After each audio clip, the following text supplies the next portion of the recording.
Hello friends, welcome back to Notes Wire. आज की class में हम फाइलम सिलेंटेटा की स्टडी करेंगे। ये आज की क्लास का कंटेंट है। एक बार आप जल्दी से रीड कर लीजिए, देन हम आज की क्लास जो है इसको स्टार्ट करेंगे। तो चलिए फर्स्ट देखते हैं इंट्रोडक्शन। फाइलम सिलेंटेटा जिसे निडेरिया भी कहा जाता है, यानी कि फाइलम सिलेंटेटा के दो नाम हैं। फर्स्ट नाम क्या हो जाएगा सिलेंटेटा और दूसरा नाम क्या है निडेरिया। चलिए समझते हैं किन कैरेक्टर के बेसिस पर ये नाम जो है इस फाइलम का रखा गया है। फर्स्ट देखते हैं सिलेंटेटा। सिलेंटेटा नाम दो ग्रीक शब्दों से आया है, कोइलोस यानी कि होलो और इंट्रॉन यानी कि इंटेस्टाइन। देखिए होलो स्ट्रक्चर को हम क्या कहते हैं, साइंस में कैविटी कहते हैं, और इंट्रॉन का मतलब होता है इंटेस्टाइन। जैसे ह्यूमन में इंटेस्टाइन जो पाया जाता है वो क्या है, एक डाइजेस्टिव चैम्बर्स हैं जिसमें फूड का डाइजेशन होता है और अब्जॉर्प्शन होता है। उसी प्रकार से इन एनिमल्स में एक चैम्बर पाया जाएगा जो कि क्या करेगा, डाइजेशन में हेल्प करेगा। इस प्रकार से हम कह सकते हैं कि जो सिलेंट्रेटा हैं उनमें एक कैविटी प्रेजेंट होगी जो डाइजेशन में हेल्प करेगा। यह नाम इसलिए दिया गया क्योंकि इस फाइलम के ऑर्गेनिज्म में एक सेंट्रल बॉडी कैविटी होती है जिसे सिलेंट्रॉन कहते हैं, और इस बॉडी कैविटी का क्या नाम रहेगा, सिलेंट्रॉन, जो उनका प्राइमरी डाइजेस्टिव चैम्बर्स होता है। यहाँ डायग्राम से समझते हैं। ये फाइलम सिलेंट्रेटा का एक एनिमल है, इसका नाम जो है हाइड्रा है। देखिए इसके अपर सरफेस पर आपको एक पोर दिखाई दे रहा होगा, ये माउथ है। इसी के द्वारा ये फूड को इनगल्फ करते हैं बॉडी के अंदर। देन जब फूड जो होता है उसका डाइजेशन हो जाता है, जो एक्सक्रीटरी मटेरियल होता है वो इसी पोर के द्वारा बॉडी से बाहर जाता है। इसलिए हम कह सकते हैं कि ये पोर जो है इनका माउथ भी हैं और एनस भी हैं। इस माउथ के चारों ओर आपको एक लंबे पतले स्ट्रक्चर दिखाई दे रहे हैं। इस स्ट्रक्चर को हम कहते हैं टेंटिकल्स। जब इनकी बॉडी को हम कट करके देखते हैं तो इनके बॉडी में एक होलो कैविटी दिखाई देती है जिसे हम क्या कहते हैं, सिलेंट्रॉन कहते हैं। ये सिलेंट्रॉन जो होता है एक डाइजेस्टिव चैम्बर है, जिसकी वजह से इस कैविटी को गैस्ट्रोवेस्कुलर कैविटी भी कहा जाता है। गैस्ट्रिक शब्द जो है वो डाइजेशन के लिए यूज़ किया जाता है, आपको भी पता है, इसलिए इसका नाम जो है गैस्ट्रोवेस्कुलर कैविटी रख दिया गया। हम क्या समझे, जो सिलेंट्रेटा के एनिमल्स हैं उनमें क्या प्रेजेंट होगा, एक सिलेंट्रॉन प्रेजेंट होगा। सिलेंट्रॉन क्या है, सिलेंट्रॉन जो होता है एक कैविटी होती हैं जो कि डाइजेस्टिव सिस्टम की तरह वर्क करती हैं। ये नाम जो है जर्मन जूलॉजिस्ट रुडोल्फ ल्यूकार्ट ने 1847 में दिया था। चलिए आप समझते हैं कि निडेरिया नाम जो है किस करेक्टर के बेसिस पे रखा गया। उससे पहले थोड़ा सा इस डायग्राम को हम समझ लेते हैं। जब हम हाइड्रा का ट्रांसफर सेक्शन कट करके देखेंगे या फाइलम सिलेंट्रेटा के कोई भी एनिमल का ट्रांसफर सेक्शन कट करके देखेंगे तो इस प्रकार के सेल के लेयर हमें देखने को मिलेंगे। ये जो सबसे आउटर लेयर है इसे हम एक्टोडर्म कहते हैं और इनर लेयर को हम एंडोडर्म कहते हैं। एक्टोडर्म और एंडोडर्म आपस में एक जेली लाइक स्ट्रक्चर से या लेयर से आपस में कनेक्टेड होती हैं जिसे हम मिजोग्लिया कहते हैं। चलिए अब समझते हैं कि निडेरिया नाम किस प्रकार से पड़ा। 1888 में, मतलब पहले नाम क्या पड़ा था, सिलेंटेटा पड़ा था। 1847 में, ये पहले की बात है, और बाद में इसका नाम जो है निडेरिया पड़ा क्योंकि 1808 में ऑस्ट्रेलियन जूलॉजिस्ट बर्थ होल्ड हैचेक ने इस फाइलम को निडेरिया नाम दिया। ये नाम निडोसाइट्स के प्रेजेंस के कारण दिया गया।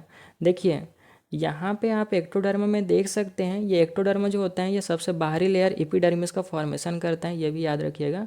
इस एक्टोडर्म या एपिडर्मिस में आप देख सकते हैं एक स्पेशल स्ट्रक्चर दिखाई दे रहे हैं, इसको बोलते हैं निडोसाइट्स। ये निडोसाइट जो होते हैं एनिमल का यूनिक स्टिंगिंग सेल्स होते हैं।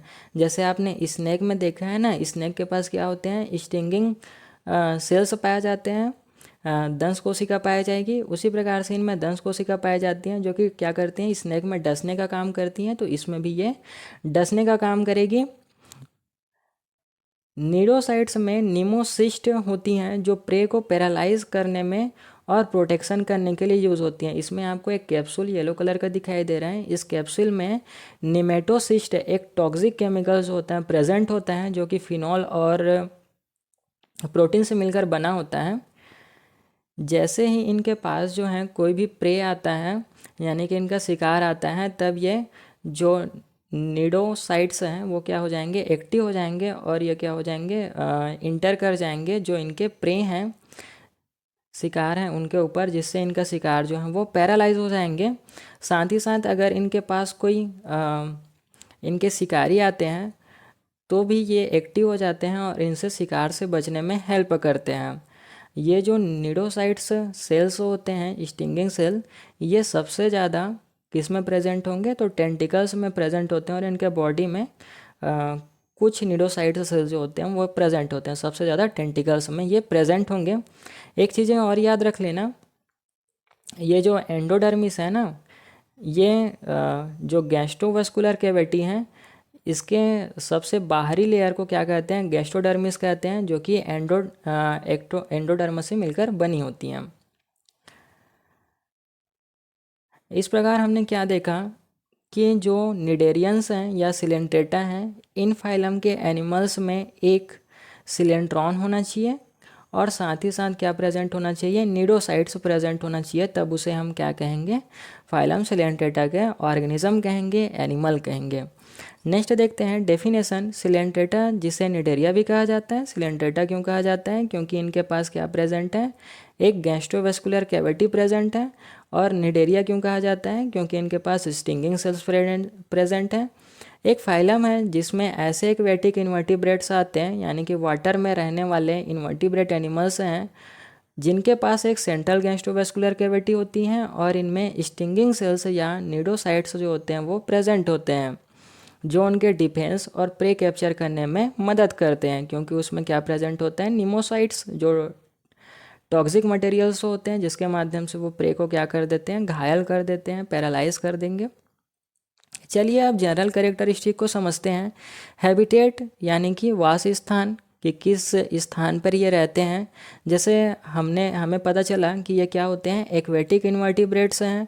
तो एक्वेटिक यानी कि वाटर भी जो होते हैं वो इन्वायरमेंट दो प्रकार से होते हैं, एक तो मेराइन होता है और एक फ्रेश वाटर होता है। तो ये ऑर्गेनिज्म जो होता है मेनली यानी मुख्य रूप से मेराइन इन्वायरमेंट में पाया जाता है, यानी कि समुद्र हो गए, सी हो गए, ऐसे इन्वायरमेंट में पाए जाएंगे, खारे पानी में।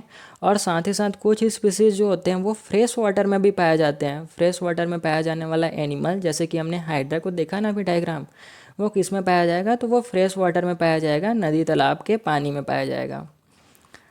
नेक्स्ट देखते हैं हैबिट, इनकी आदत किस प्रकार से है। ये ऑर्गेनिज्म मोस्टली सेसाइल या फ्री स्विमिंग होते हैं। सेसाइल मतलब एक जगह पर फिक्स्ड होंगे, या तो फ्री स्विमिंग होंगे, यानी कि वाटर में क्या करेंगे, ये तैरेंगे। कुछ स्पीसीज सोलेटरी यानी कि अकेले रहते हैं, लोनली तन्हा तन्हा। कुछ कॉलोनियल ग्रुप में होते हैं, यानी कि समूह में पाए जाएंगे। एग्जाम्पल देखिए, मैट्रिडियम एक सेसाइल ऑर्गेनिज्म है जिसका कॉमन नेम जो है वो सी एनीमोन है। ये देखिए, ये मैट्रिडियम का डायग्राम है। इसमें आपको दिखाई दे रहा होगा, इसका जो पोस्टीरियर सरफेस है एक सबस्ट्रेटम से चिपका हुआ है, अटैच है। तो इस प्रकार को अटैच्ड स्ट्रक्चर या फिक्स्ड स्ट्रक्चर को हम क्या कहते हैं, सेसाइल ऑर्गेनिज्म के अंतर्गत आते हैं, ऐसे ऑर्गेनिज्म जो अटैच्ड होंगे। इसका कॉमन नाम जो है सी एनीमोन इसलिए रखा गया है क्योंकि ये जो ऑर्गेनिज्म है वो जो लैंड में पाया जाने वाले एक एनीमोन फ्लावर होता है, इसके समान दिखाई देते हैं। इनके जो पंखुड़ी है ना, ये फ्लावर्स के, उसी प्रकार इनके टेंटिकल्स जो होते हैं वो दिखाई देते हैं। और चूँकि ये वाटर में पाए जाते हैं, सी में पाए जाते हैं, इसलिए इनका नाम क्या रख दिया गया, सी एनीमोन। इसी के जैसे ये दिखाई देते हैं। मेरे को तो नहीं दिख रहा, शायद साइंटिस्ट लोग को दिख रहा होगा ऐसे, लेकिन याद रखिएगा कि इस बेसिस पर इनका नाम जो है रखा गया है। जबकि फाइसेलिया, जिसे पुर्तगीज मैन ऑफ वार कहा जाता है, कॉलोनियल फॉर्म में रहती हैं।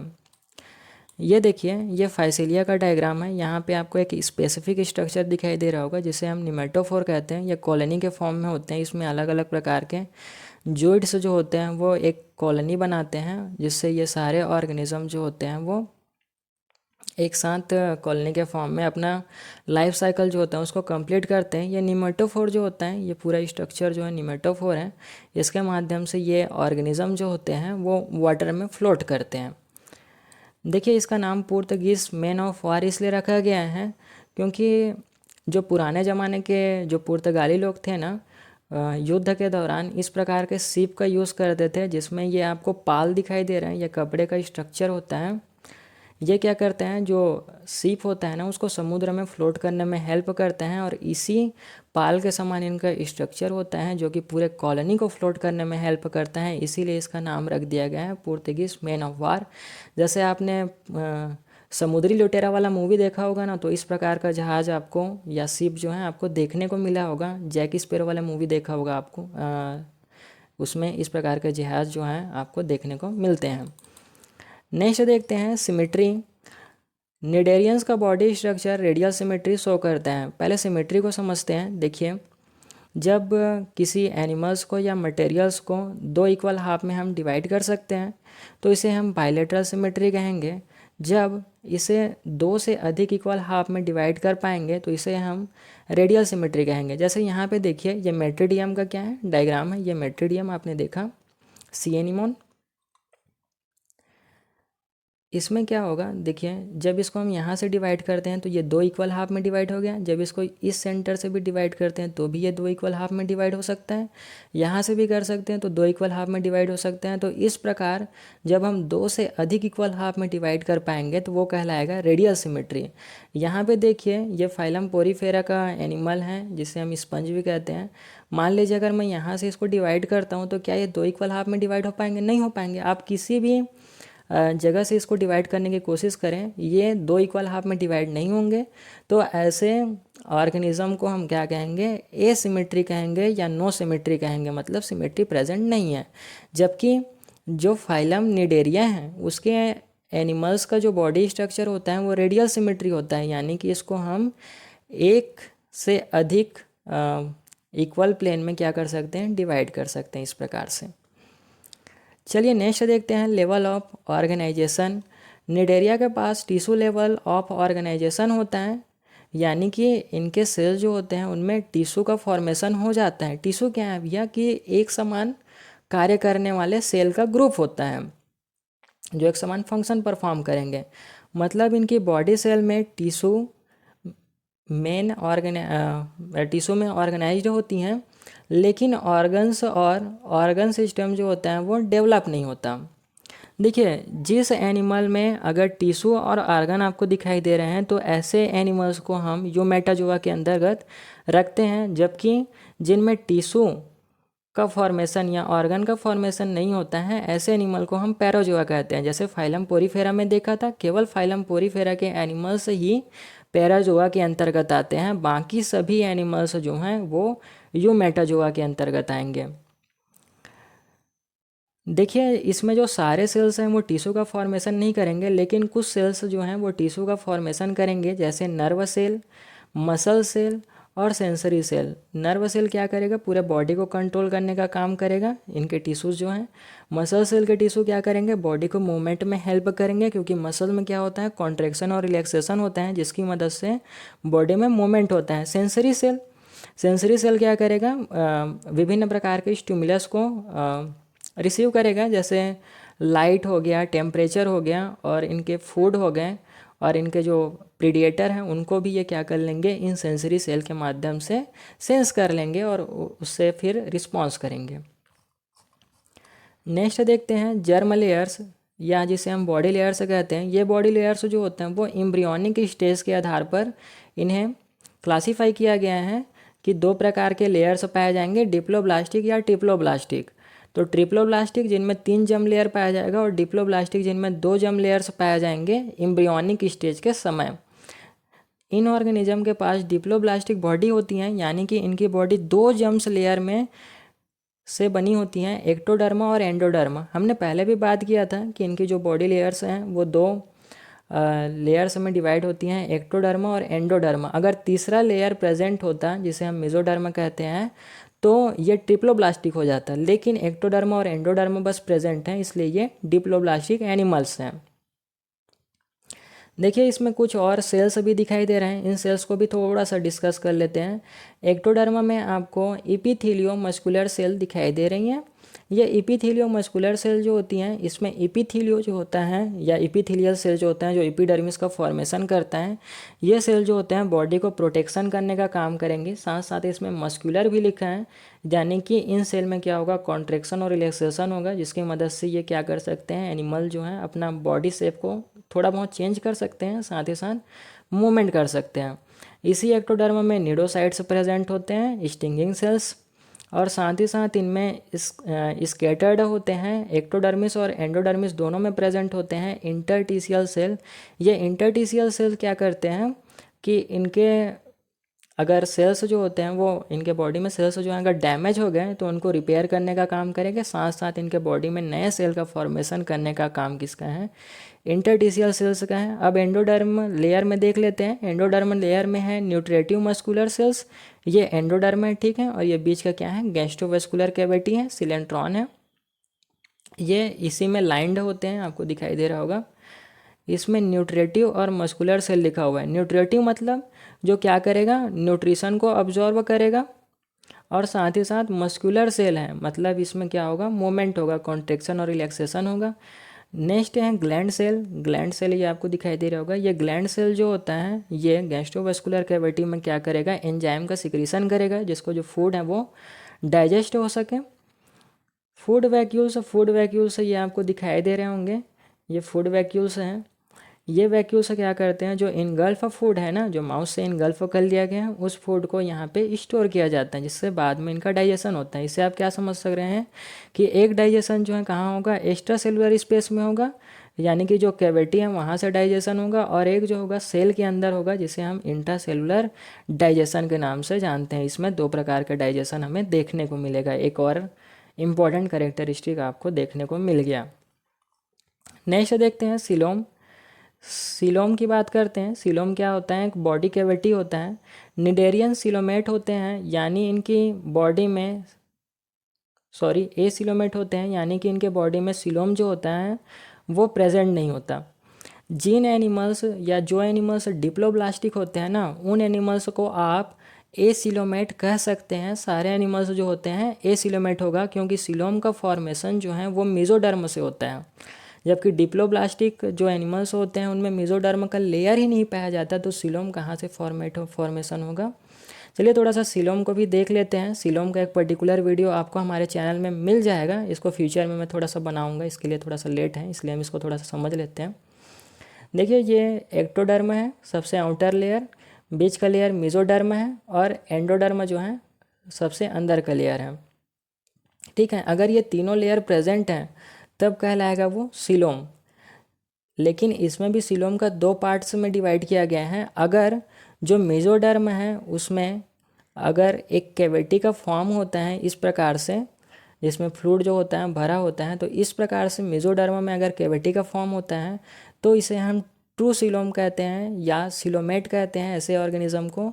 जब जो मेसोडर्म होता है और एंडोडर्म होता है इनके बीच में अगर सीलोम का फॉर्मेशन होगा ना, तो इसे हम सीडोसीलोम कहते हैं, यानी कि ये ट्रू सीलोम नहीं होता। सीडो मतलब फाल्स होता है, और सीलोम मतलब बॉडी कैविटी, मतलब फाल्स बॉडी कैविटी कहेंगे अगर मेसोडर्म और एंडोडर्म के बीच में सीलोम का फॉर्मेशन हुआ।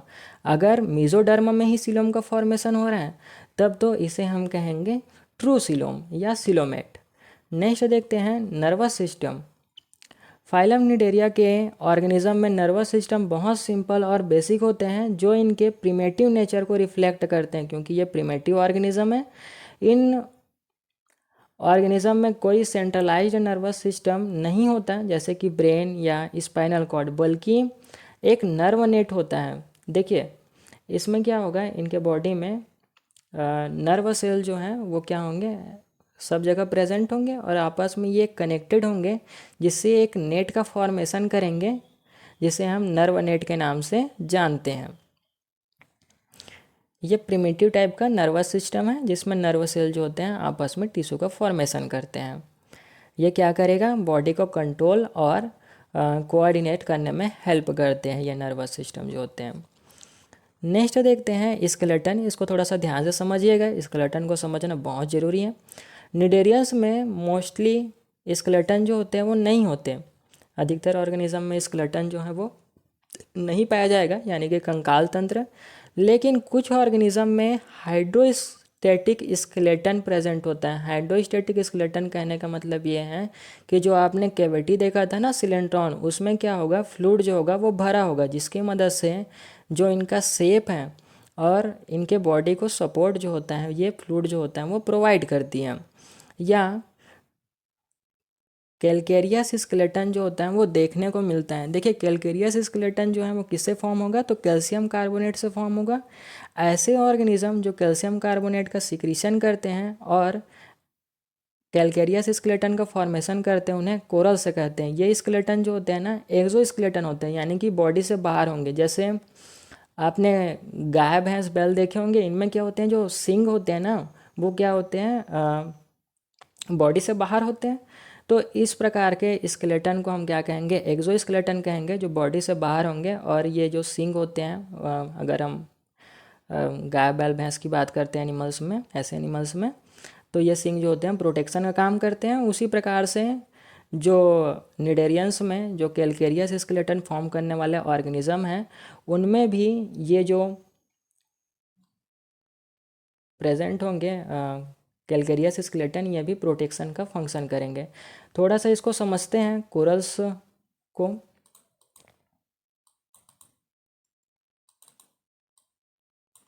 देखिए ये कोरल का ऑर्गेनिज्म है, ये कोरल ऑर्गेनिज्म है। ये क्या होते हैं, मेनली क्या होते हैं, ग्रुप में रहते हैं। इन ऑर्गेनिज्म में एक प्रकार का एल्गी पाया जाता है जिसे हम जूजेंथिलिस कहते हैं। ये दोनों मिलकर एक सिम्बायोसिस का फॉर्मेशन करते हैं, यानी कि ये जो जूजेंथली हैं ये क्या करता है, न्यूट्रिशन बनाता है।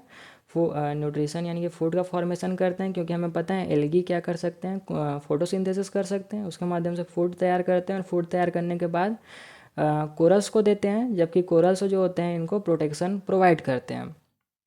जैसे इसको आप एक सिंपल वे से समझ सकते हैं।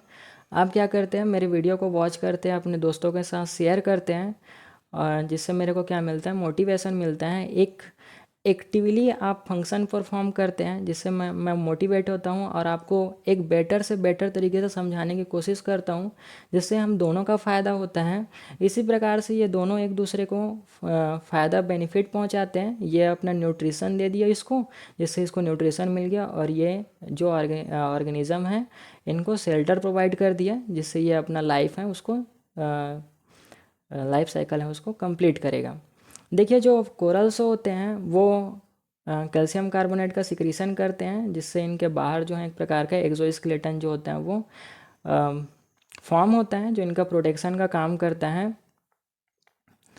जब सारे ऑर्गेनिज्म, कोरल्स के सारे ऑर्गेनिज्म एक कॉलोनी के फॉर्म में रहेंगे और एक साथ कैल्शियम कार्बोनेट का सिक्रीशन करेंगे, जिससे कोरल रीफ, जिसे प्रवाल भित्ति कहते हैं, उनका फॉर्मेशन होता है। इस टॉपिक पर मैंने एक पर्टिकुलर वीडियो जो है अपने चैनल पे अपलोड कर दिया है, आप ज़रूर से वह वीडियो देखिए, जिसमें आपको कोरल्स और कोरल रीफ के बारे में मैंने एकदम डिटेल से समझाया है।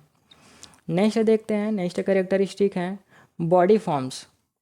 अगर हम बॉडी फॉर्म्स की बात करें तो सिलेंट्रेटा में दो बॉडी फॉर्म्स जो होते हैं वो देखने को में मिलते हैं। पहला फॉर्म है पॉलीफॉर्म, ये सिलिंड्रिकल शेप का होता है और यूजली सेसाइल अटैच्ड होता है। इसमें माउथ जो होता है ऊपर की तरफ होता है और टेंटिकल भी ऊपर की तरफ होता है, जैसे एग्जांपल दिया हुआ है हाइड्रा और सी एनिमॉन। देखिए पॉलिप का मतलब होता है अटैच्ड। ये पॉलिप जो होता है अटैच्ड के लिए इस्तेमाल किया गया ग्रीक शब्द है।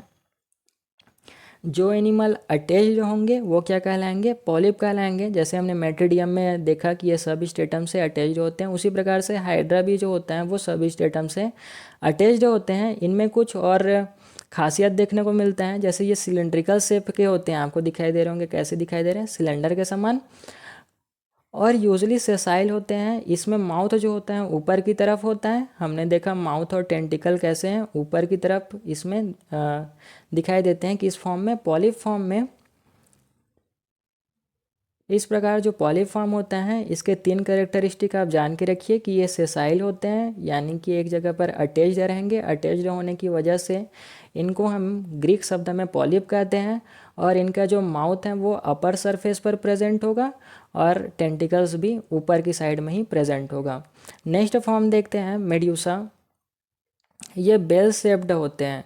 जैसे आपने सब्सक्राइब का बटन दबाया होगा ना, तो उसके बगल में आपको बेल आइकॉन दिखा होगा, उसी बेल के समान शेप के समान ही जो मेड्यूसा होते हैं वो दिखाए जाते हैं। या अम्ब्रेला शेप्ड भी बोल सकते हैं, कप शेप्ड भी बोल सकते हैं। और यूजली फ्री स्विमिंग होते हैं, यानी कि ये वाटर में क्या कर सकते हैं, फ्रीली मूव कर सकते हैं, स्विम कर सकते हैं। इसमें माउथ नीचे की तरफ होता है और टेंटिकल्स भी नीचे की तरफ होता है। ये देखिए कप शेप में दिखाई दे रहे हैं, अम्ब्रेला लाइक स्ट्रक्चर दिखाई दे रहे हैं, या फिर इसे बेल शेप भी कहा जाता है। कौन सा कप? चाय पीने वाला कप ना। और टेंटिकल्स भी नीचे की तरफ एक्सटेंड होते हैं। देखिए ये टेंटिकल्स हैं, ये क्या है, नीचे की तरफ आपको दिखाई दे रहे होंगे। जैसे एग्जांपल दिया हुआ है जेलीफिश। जेलीफिश को ये फिश नहीं होता, मछली नहीं है, क्योंकि मछली बोलने से तो वर्टिब्रेट में आ जाएगा। फिश इसलिए रखा गया है कि ये ऐसे प्रिमिटिव ऑर्गेनिज्म है जो फिश के समान पहले प्रिमिटिव ऑर्गेनिज्म है जो फिश के समान क्या कर सकते हैं, तैर सकते हैं, स्विम कर सकते हैं। और जेली इसलिए रखा गया है क्योंकि इसमें जो मिजोग्लिया वाला पोर्शन होता है ना वो ज़्यादा डेवलप होता है, जिसके लिए मिजोग्लिया क्या है, जेली लाइक स्ट्रक्चर होता है, हमने देखा था, लेयर्स हैं, जो कि इसमें ज़्यादा डेवलपमेंट होगा। इसी की वजह से इनको जेलीफिश कहा जाता है। ये अलग अलग शेप में पाए जाते हैं। मोस्टली जो होता है इनका शेप को बेल शेप, अम्ब्रेला शेप कहा जाता है। नेक्स्ट इंपॉर्टेंट कैरेक्टरिस्टिक है पॉलीमॉर्फिज्म। पॉलीमॉर्फिज्म के बारे में मैंने पर्टिकुलर वीडियो जो है चैनल पे अपलोड कर दिए हैं। अगर आपको पॉलीमॉर्फिज्म के बारे में डिटेल वीडियो चाहिए तो लिंक आपको डिस्क्रिप्शन में मिल जाएगी, वहाँ से आप वॉच कर लेना। अगर उस वीडियो को देखने के बाद आपको पॉलीमॉर्फिज्म नहीं समझ में आएगा तो आप नोट्स वायर चैनल को अनसब्सक्राइब कर दीजिएगा। लेकिन अगर समझ में आ जाए तो प्लीज़ अपने 3 दोस्तों को नोट्स वायर चैनल जो है ज़रूर से सब्सक्राइब करवाइएगा। चलिए पॉलीमॉर्फिज्म को यहाँ पे हम शॉर्ट में समझते हैं। पॉली का मतलब होता है मेनी, यानी कि बहुत सारे। मॉर्फ का मतलब होता है फॉर्म या शेप, यानी कि पॉलीमॉर्फिज्म में हमें क्या देखने को मिलेगा, बहुत सारे शेप्स देखने को मिलेंगे।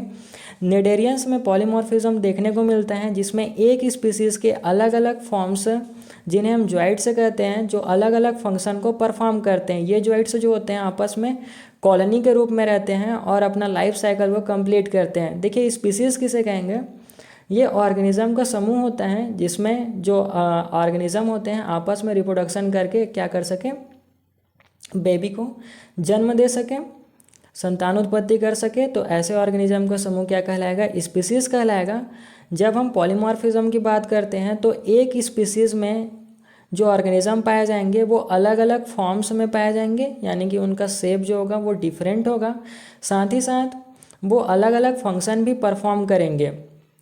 तो इस प्रकार के शेप्स और फंक्शन के डिफरेंस को हम पॉलीमॉर्फिज्म कहते हैं, जो कि एक कॉलोनी के रूप में देखा जाता है ऐसे स्पीसीज जो हैं।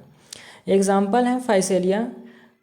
ये फाइसेलिया का डायग्राम है। इसमें अलग अलग प्रकार के जूइड्स होते हैं। निडेरिया में बात करेंगे तो निडेरिया के स्पीसीज़ के जो ऑर्गेनिज्म हैं जो पॉलीमॉर्फिज्म शो करते हैं उन्हें हम जूइड्स कहते हैं, जैसे गेस्टोजूइड्स, गोनोजूइड्स और डेक्टाइलोजूइड्स। यहाँ पे देखिएगा आपको डेक्टाइलोजूइड्स दिखाई दे रहा होगा, गोनोफोर्स जिसमें गोनोजूइड्स दिखाई देते हैं, और ये गेस्टोजूइड्स है। इनका अलग अलग फंक्शन होता है। गेस्टोजूइड्स जो होता है वो फीडिंग का काम करता है, गोनोजूइड्स जो होता है वो रिप्रोडक्शन का फंक्शन परफॉर्म करते हैं, और डेक्टाइलोजूइड्स जो होते हैं वो डिफेंस का फंक्शन परफॉर्म करते हैं। इस प्रकार हम क्या देख रहे हैं कि ये जो अलग अलग जूइड्स दिखाई दे रहे हैं इनका शेप या जिसे हम फॉर्म से कहते हैं वो क्या है, डिफरेंट है। साथ ही साथ इनका फंक्शन भी डिफरेंट है, और ये क्या कर रहे हैं, एक कॉलोनी में है, एक साथ समूह में है। तो इस प्रकार के व्यवस्था को, अरेंजमेंट को हम क्या कहेंगे, पॉलीमॉर्फिज्म कहेंगे। नेक्स्ट देखते हैं रिप्रोडक्शन। सिलेंट्रेटा में रिप्रोडक्शन जो होता है 2 तरीके से होता है। फर्स्ट है एसेक्सुअल रिप्रोडक्शन और दूसरा होगा sexual reproduction. Asexual reproduction by budding के थ्रू होता है। इसमें पेरेंट्स ऑर्गेनिज्म से एक नया बर्ड निकलता है जो धीरे धीरे ग्रो करके एक इंडिपेंडेंट ऑर्गेनिज्म बन जाता है। जैसे हाइड्रा में देखिए, हाइड्रा में क्या हो रहा है, एक बर्ड का फॉर्मेशन हो रहा है, ये धीरे धीरे क्या कर रहे हैं, ग्रो कर रहे हैं। ग्रो करने के बाद ये एक इंडिपेंडेंट ऑर्गेनिज्म बन जाएगा। यानी कि बर्ड को हम क्या कर सकते हैं, इनका बच्चा है ये।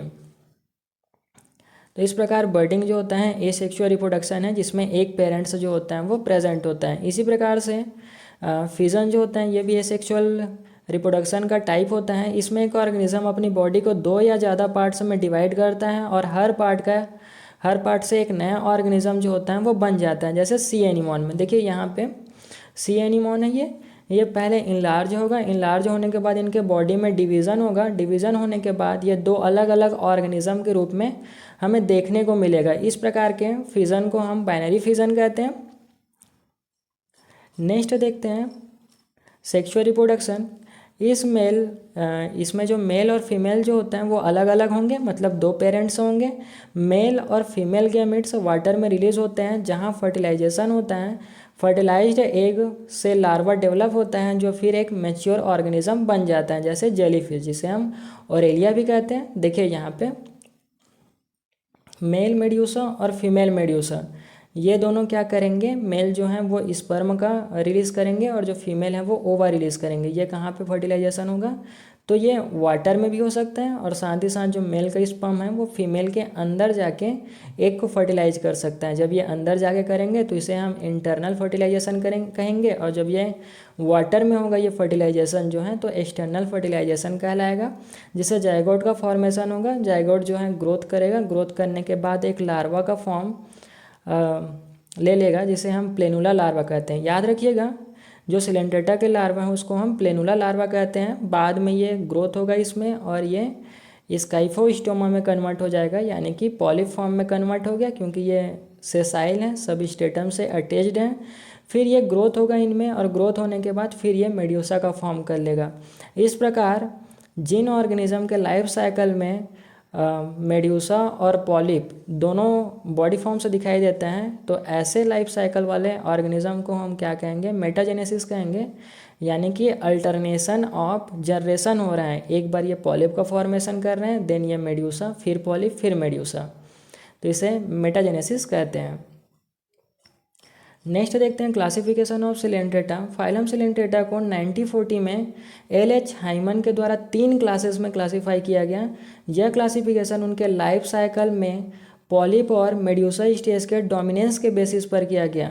यानी कि पॉलिप फॉर्म जो हैं वो ज़्यादा समय तक प्रेजेंट हैं या मेड्यूसा फॉर्म जो है ज़्यादा समय तक प्रेजेंट हैं। जो ज़्यादा समय तक प्रेजेंट रहेगा लाइफ साइकिल में उसको हम क्या कहेंगे, डोमिनेंस कहेंगे। इसके आधार पर क्लासिफिकेशन किया गया है 3 क्लास में। पहला क्लास जो है हाइड्रोजोआ, दूसरा क्लास है स्काइफोजोआ, तीसरा क्लास है एंथोजोआ। चलिए बारी बारी से इनको समझते हैं। फर्स्ट देखते हैं हाइड्रोजोआ।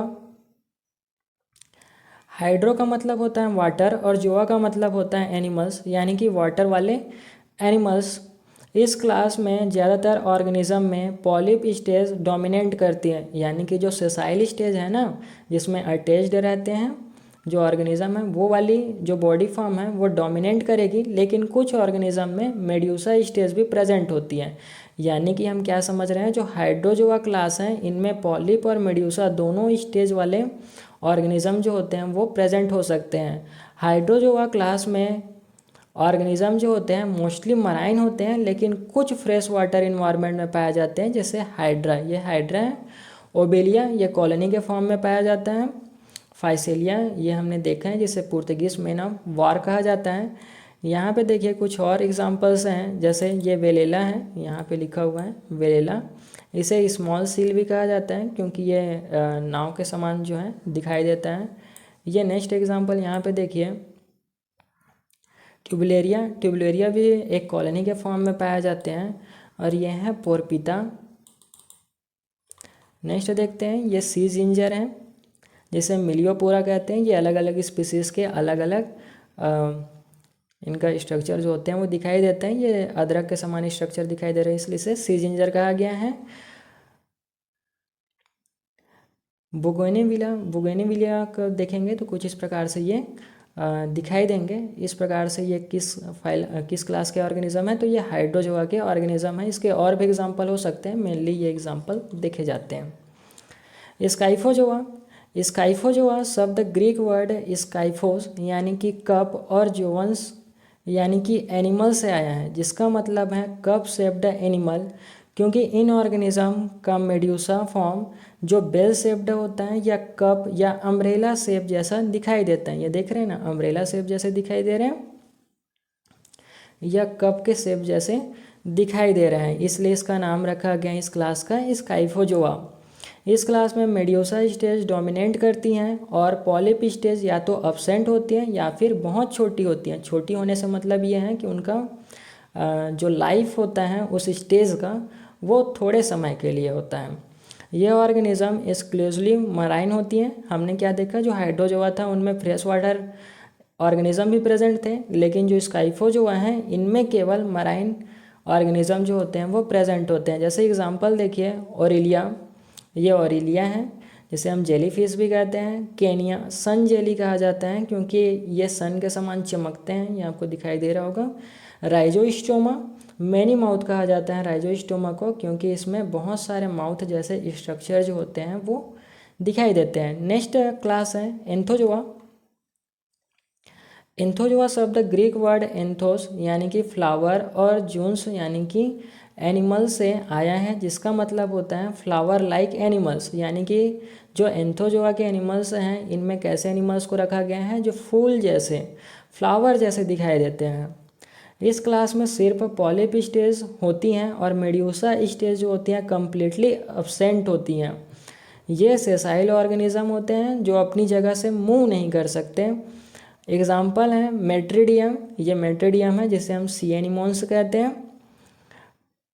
और कोरल्स, कोरल्स यानी कि जो कैल्शियम कार्बोनेट का एक्सोस्केलेटन का फॉर्म करते हैं, जिसमें कैल्सीटोनिन प्रेजेंट होता है, कैल्सियोब्लास्ट सेल प्रेजेंट होता है, जिससे ये कैल्शियम कार्बोनेट का फॉर्मेशन करते हैं। ये देखिए, ये है मैंड्रीना, जिसे हम ब्रेन कोरल कहते हैं क्योंकि ये ब्रेन के समान दिखाई दे रहा है।